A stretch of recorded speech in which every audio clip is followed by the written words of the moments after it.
నమస్కారం. Welcome to Radha's ప్రాచీన ప్రాంగణం. సుందరాకాండ 55వ సర్గ. ఈ సర్గలో హనుమంతుడు లంకా దహనం అంతా చేసిన తర్వాత ఆ మండుతున్న తోకను తీసుకెళ్ళి సముద్రంలో ముంచి ఆ వేడిని చల్లార్చుకుంటాడు. ఆ తర్వాత మళ్ళీ పర్వత శిఖరం మీదకెళ్ళి నుంచుని ఆ లంకా పట్టణాన్నంతా కూడా ఒకసారి చూస్తాడు. చూసేసరికి ఆ పట్టణం అంతా కూడా మంటల్లో చిక్కుకుని పోయి ఉంది. రాక్షసుల యొక్క ఆర్తనాదాలు, ఆహాకారాలు వినబడుతూ ఉన్నాయి. ఆ పట్టణం అంతా కూడా అగ్ని వ్యాపించిపోయి ఉంది. అంటే అలా చూస్తుంటే అసలు అగ్ని లేని ప్రదేశం అంటూ లేకుండా అణువు కూడా కాలిపోతూ కనబడుతుంది. ఆ క్షణంలో హనుమంతుడికి ఒక్కసారిగా సీతామాత గుర్తొస్తుంది. అయ్యో! సీతామాత ఏమైపోయి ఉంటుంది? ఈ మంటల్లో చిక్కుకొని పోయి ఉంటుందా అని చెప్పేసి ఆలోచన రాగానే భయమేస్తుందనమాట. భయమేసి ఆ ఆలోచన, అనుమానం మొత్తం అంతా పెద్దదైపోయి, అయ్యో! ఎంత తప్పు పని చేసేశాను నేను.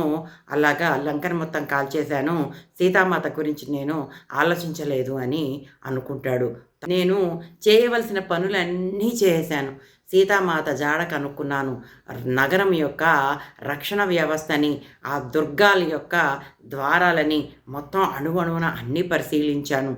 రావణాసురుడికి అందజేయవలసిన వర్తమానాన్ని అందించాను. రాక్షసులందరినీ బెదరగొట్టాను. కానీ అమితమైన కోపంతోటి నేను ఒక తప్పుడు పని చేశాను. ఈ చేసిన పని అంతా కూడా నిష్ఫలమైపోయి ఉంటుంది అని చెప్పేసి అనుకుంటాడు. తర్వాత ఇలా అనుకుంటాడు. ఆ రగులుతున్న మంటల్ని నీటితోటి చల్లార్చినట్టు అంత కోపం ఉంటే ఆ కోపాన్ని తన బుద్ధితోటి అణుచుకోగలిగిన వాడే ఉత్తములు, పరమ శ్రేష్ఠులు. కోపాన్ని అదుపులో పెట్టుకోలేని వారు ఎంత పని చేయటానికైనా సిద్ధపడతారు. చివరికి పెద్దలని ఎంత మాట పడితే అంత మాట మాట్లాడగలరు. పరుషవాక్యాలని ఉపయోగించగలరు.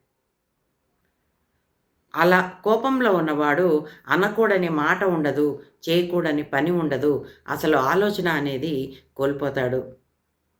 ఓర్పుతోటి కోపాన్ని నిగ్రహించుకోగలిగిన వాడే ఉత్తముడు. ఎంత పని చేసేసాను నేను. సీతామాత యొక్క రక్షణ గురించి ఆలోచించకుండా లంకనంతా అగ్నికి ఆహుతి చేసేశాను.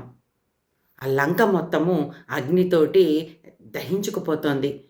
సీతామాత కూడా ఆ మంటల్లో పడి కాలిపోయి ఉంటుంది. ఇప్పుడు నేను సాధించిందేంటి? ప్రభువు ఇచ్చిన పనిని పాడు చేసిన పాపినయ్యాను. ఆ తర్వాత ఏం జరిగిందో వచ్చే సర్గలో చూద్దాం. అంతవరకు సెలవు.